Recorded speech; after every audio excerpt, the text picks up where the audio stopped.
Lincoln Mertens of Elias Catholic High School. I'm interviewing Michael B. Mertens. The date is November 15, 2019, and we are located in Jefferson City, Missouri.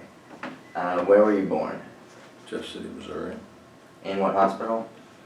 St. Mary's, And what year? 1948. Could you state the name of your parents? Bernard H. and Ruth Mary Mertens, And what did they do for a living? dairy farmers. They farmed all their life.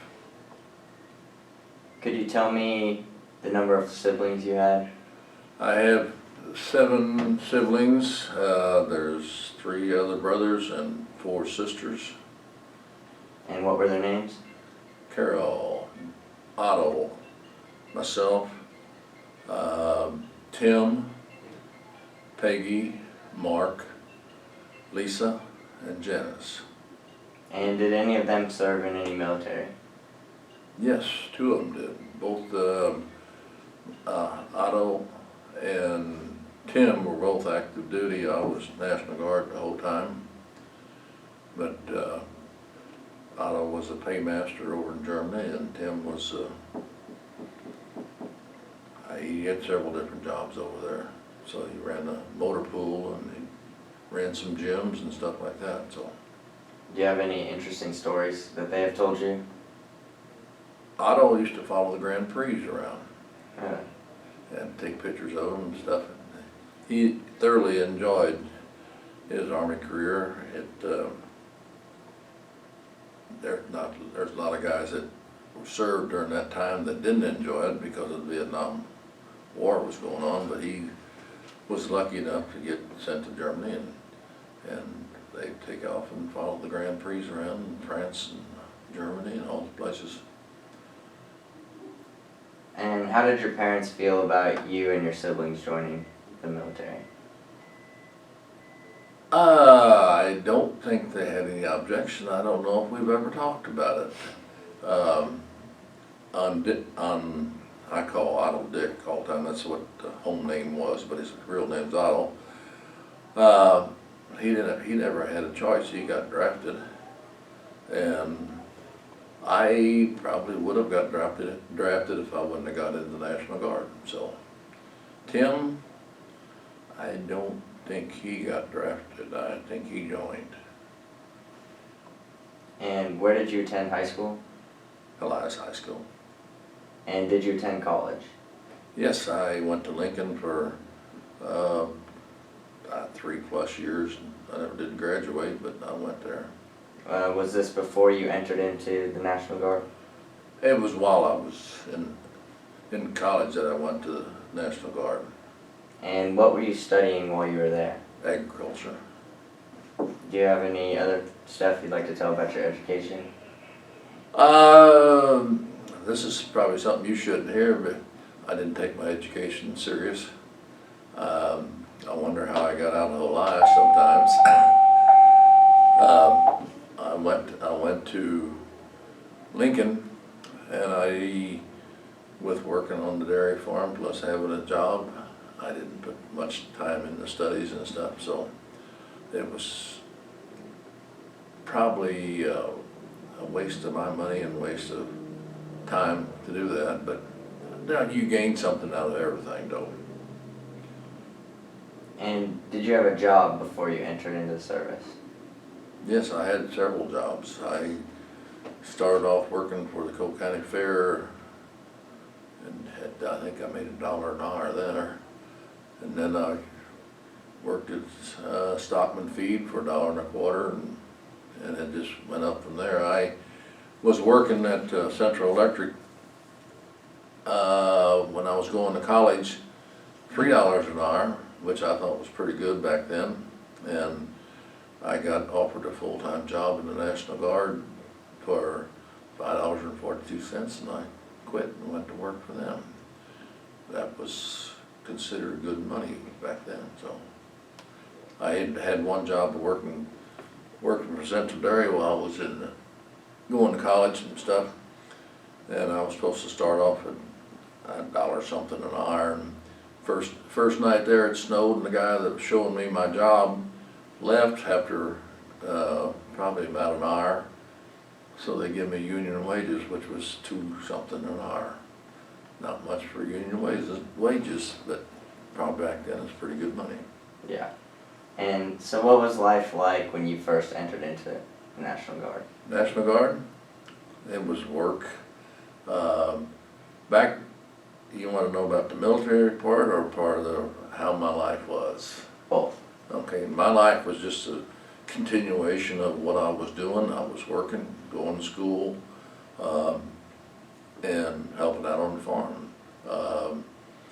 As far as the National Guard went, we'd go to drill once a month, and I learned how to do close order drill and PT and stuff like that. Just the basics that you learn in the military all the time. But they just, since we didn't have a skill at that time, they made up things that everybody in the military should know. So they didn't make it up. They taught us these things.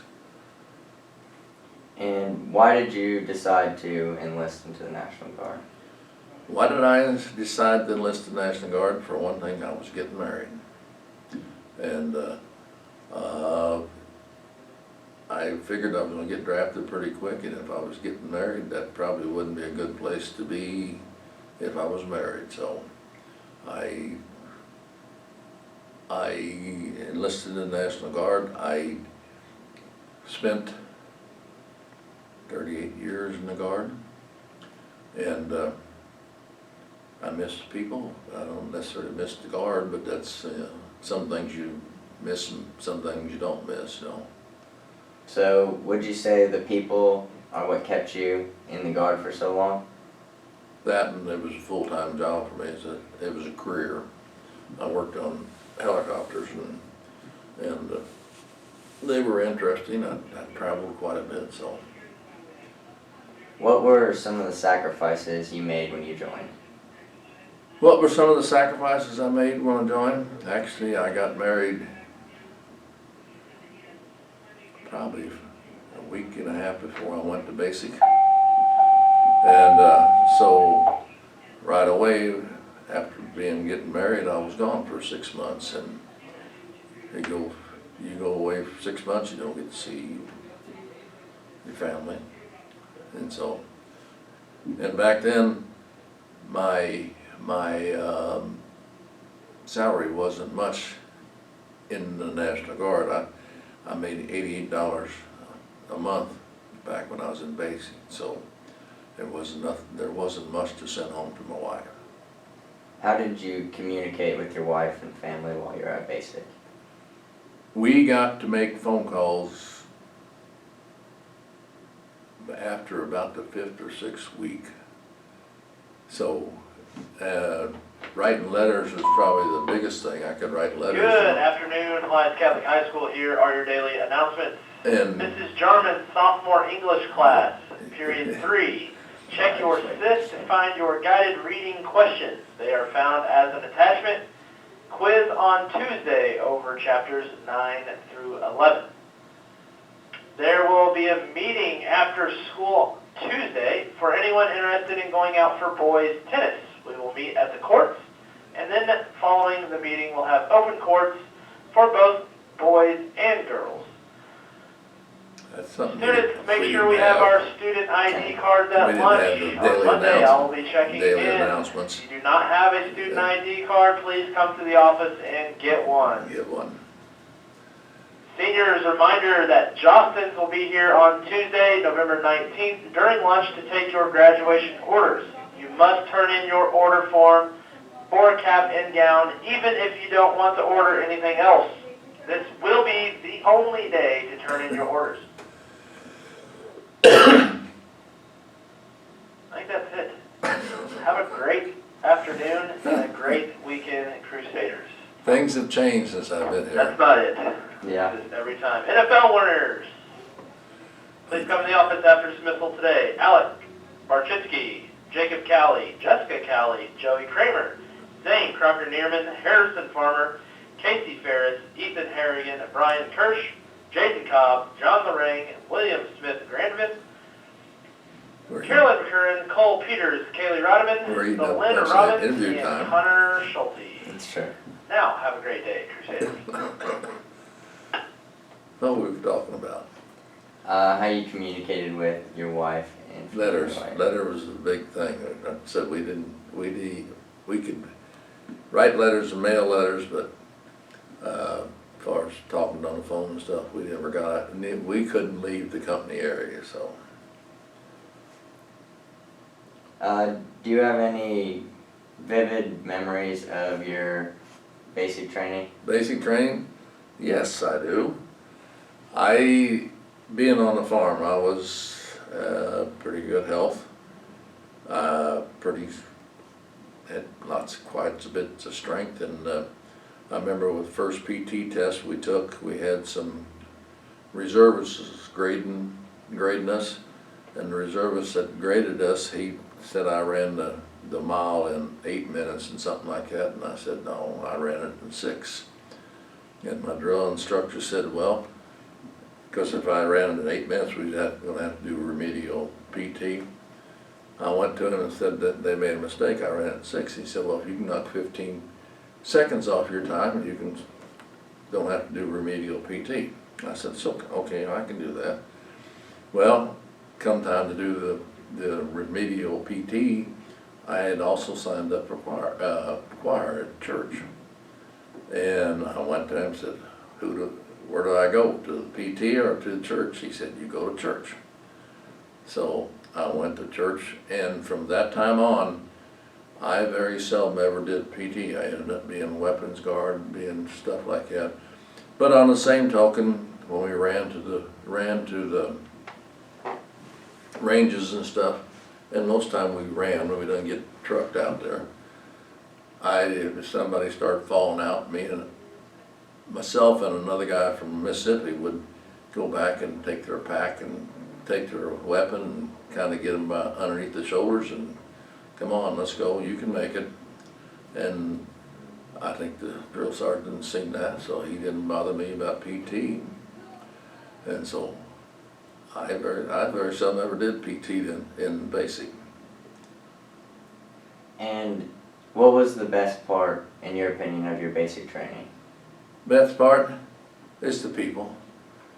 Getting to know some of the people. When you went in and got a haircut, you knew you had spent 4, 5, 6 days with people going through the reception center, and you thought you knew who they were. When they come out of the haircut, you're standing there looking for people that you knew. You didn't recognize them. And was there a worse part to your basic training or the hardest part? No, I basically enjoyed basic training. I had one guy tell me we had when you're in basic training, when you get punishment, you usually get punishment as the whole company. And one time they put us at the bottom of the hill, and we had to low crawl up the top of the hill, and I ended up behind some obstacle course, and so I had to go around the obstacle course to get up the hill. And I get up the top of this hill, and this other soldier there, he said, "Boy, don't let me ever get you mad at me." I said, "Why's that?" He said, "You just crawl right over people getting around that obstacle course." I didn't realize I'd crawl over people, but I didn't want to be one of the last ones up the hill, which I wasn't. So that's another one of the stories in basic training. So, do any of your instructors during your basic training stand out to you?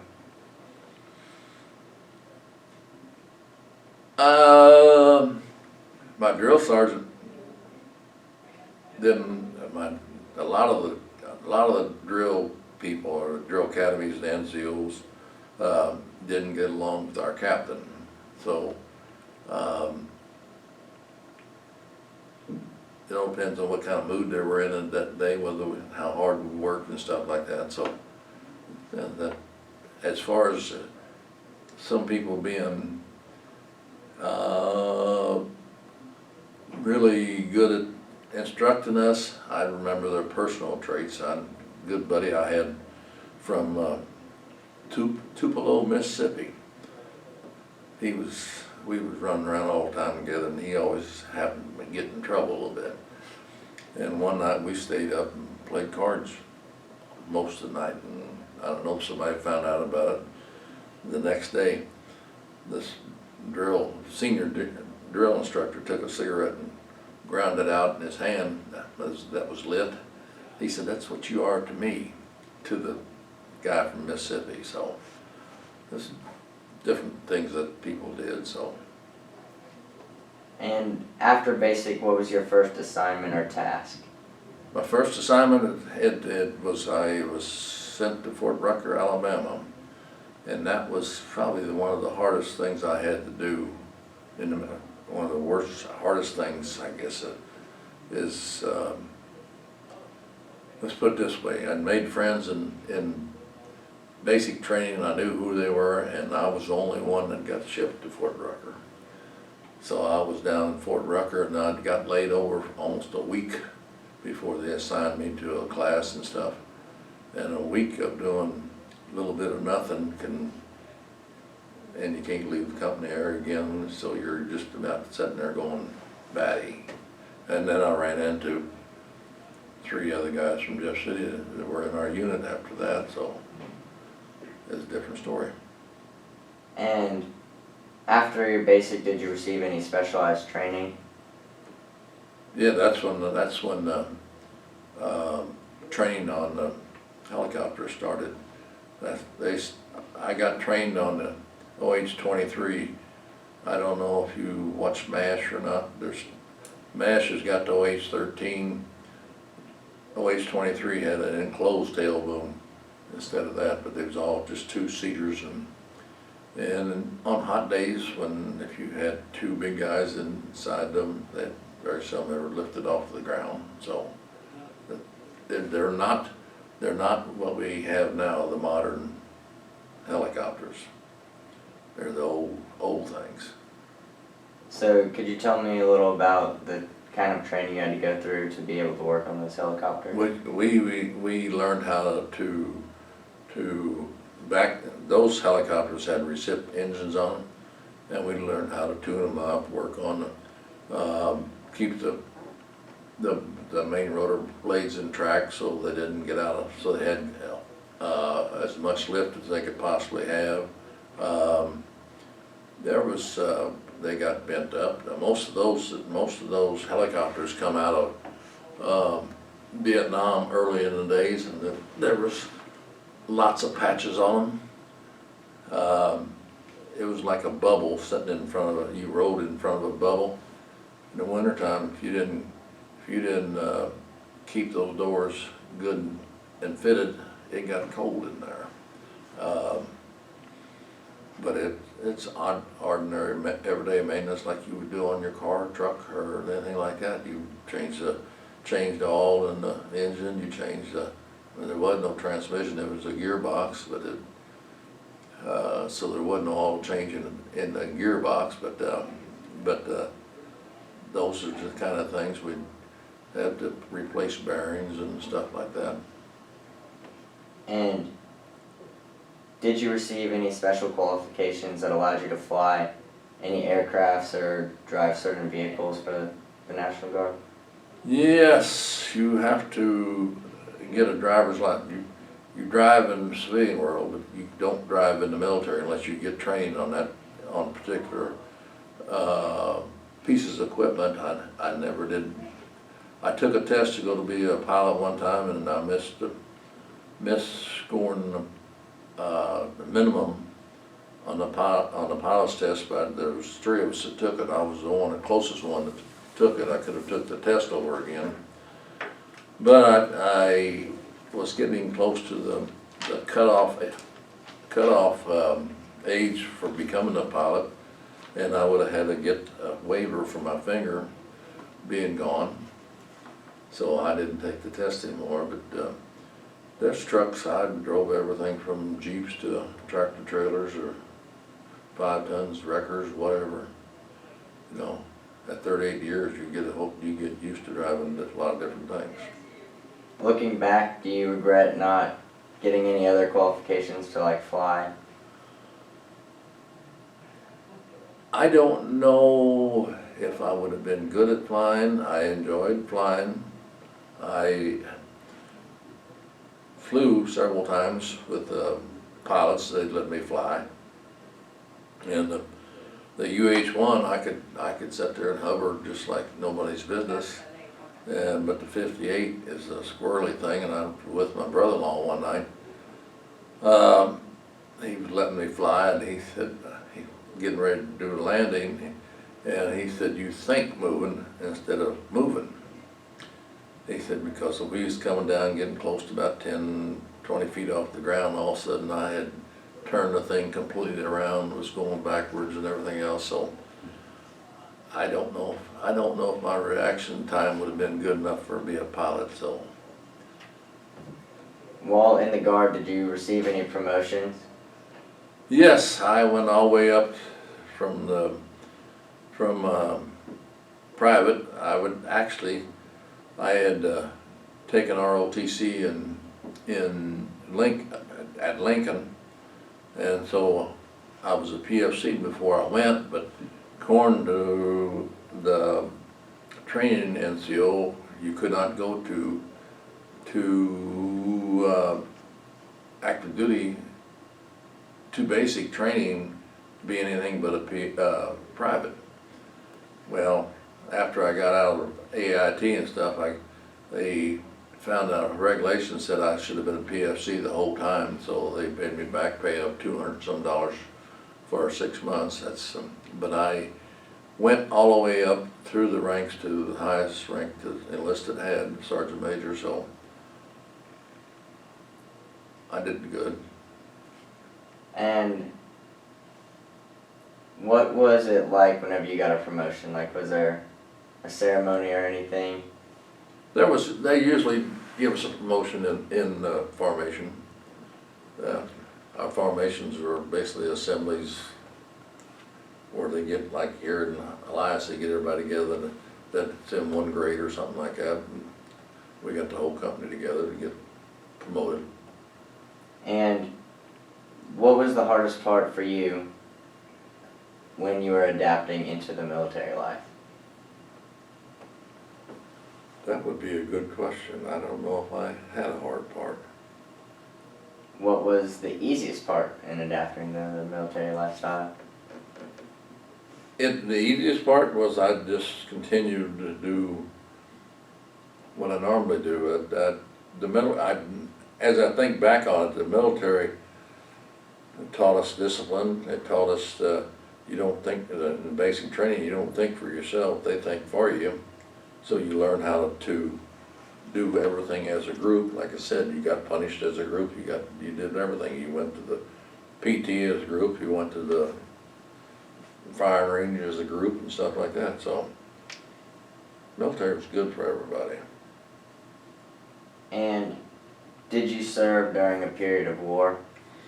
I was in during Vietnam, during Desert Storm. I was actually detachment sergeant then. There was 2 detachment sergeants. We were air ambulance. Right before Desert Storm. Right before Desert Storm, they made us into one company, and so there was 2 of us detachment sergeant that was vying for the first sergeant job, and I was told before I went to the board that the other guy was going to get it. That's just the way it was. So I didn't put too much effort in the board. I thought it was a waste of time actually, but they wanted to do their formalities. But that was Desert Storm, and our guys went over there. Actually, on the trip over there, the helicopter that I crewed for many years crashed, and 2 pilots and a crew chief, which is the crew chief was a guy I worked with for a long time, died in that. I went down to Fort Hood and picked up that aircraft, and I crewed it ever I was a crew chief for a long time, and that was my aircraft when I was a crew chief, but during the week when I was full-time, that's one of the aircraft I took care of. And what was the farthest you ever had to go away from home for service? Germany. Germany? Yeah. And what were you doing in Germany? Germany, I was a maintenance NCO. I took probably 40 people over there, and we worked in a depot along with Germans, and there was Americans over there, and there was regular Army. And I think we showed them we knew how to do our job, put it that way. Are there any other places that you had to serve far away from home?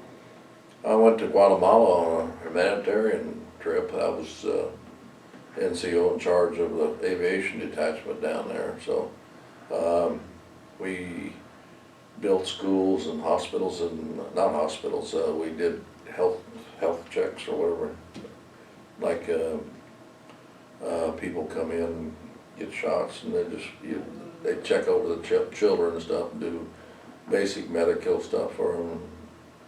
And we were up in the mountains, and usually we could fly in the morning, and in the afternoon it would get hot and foggy and stuff, and kind of shut us down. So we just flew in the mornings most of the time. And how long were you in Guatemala? 6 months. And No, let me back it up. I was on active duty for 6 months then, but I was only down in Guatemala for 4 months. And then how long were you in Germany for? Germany, I'd go there for probably 3 weeks at a time. The normal rotation was 2 weeks. That was our summer camp, but since I went over in advance and come back after everybody did, I was usually there 3 weeks. And how did you communicate with your family during this time? How did we communicate? Didn't have cell phones back then. I guess with regular pay phones. I'd go down to a pay phone and call home. Did serving away from home for these extended periods of time affect you as a person? It gave me a much appreciation for America. Germany over there, I got to know some of the Americans working over there, and because I was a NCO in charge, but I got talking to some of them. I said, "How long you been over here?" Some of them say 4 or 5 years, whatever. And I said, "When are you going home?" And they said, "We're not going home." I said, "Why not?" He said, "Over here we do not lock our doors. We do not worry about anything. The people are friendly people."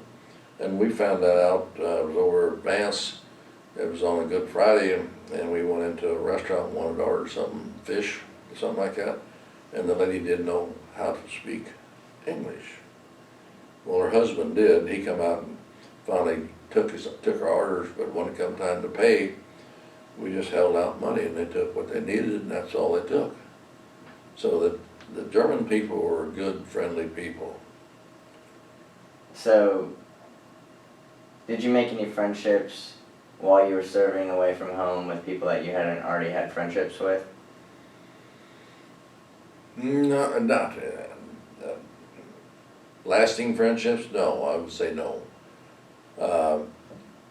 Then when I was in Guatemala, some of the people, they came from all over the state, and so I got to know some of those people, and I guess you'd call them good friends, you know. Did you stay in touch with any of these friends afterwards? After Guatemala, probably not, because when I came back from Guatemala, I had a month left in the service, and after that, I wouldn't got a chance to see him anymore. But when you get 60, you get kicked out of the service, or not kicked out, you get asked to leave, put it that way. And do you remember any funny stories from while you were serving away from home? Funny stories from when I was serving away from home. I remember how people were different. We had some people from Arkansas with us down at Germany one time, and we had a liberal leave. They could go out in the town, whatever. You actually our place to stay was in a small town. So, but in the evening when the job was done, they'd allow us to go out into the town. And this one guy hooked up with this gal, and evidently she got sick or something. Well, come the night before we were scheduled to ship back to, he wanted to go to the hospital and make sure she was all right. And I guess that was probably not a smart call on my part. I let him go, but he was there the next morning when we got ready to load up, so it could have been a smart call too. They let people know that they take care of them stuff, you know. And did you guys ever do anything for luck, like chance sayings that you thought brought you guys good luck? Luck in aviation is not a good word, but I'm sure there's been times that we got lucky. Aviation, we try to be a professional bunch, because things can happen. You know, if a motor quits on a truck, you just roll to the side of the road. If the motor quits on a helicopter, you're coming down. And if they don't know what they're doing, you're gonna crash. I've been with some pilots who pushed the envelope sometimes, and I could have went fishing out of a helicopter flying about 90 knots over the Lake of the Ozarks one time. That we was that close, and that's not a good thing. To stress that point, I don't know if you remember the helicopter that crashed at Osage Bend. Rose, my wife, and I had just went to church at Osage Bend, and we was coming back, and I seen him flying down across the river, and he was blowing the trees and stuff on both sides of the river. And I told Rose, I said, if he don't get up, he's gonna crash, because I knew there was wires across the river, up the river, and they didn't get up, and people were trying to warn them on the shores and stuff, and next thing you know, there's 3 or 4 of them dead. So. And what was the best part of serving during, like, away from home? Best part of serving is still the people.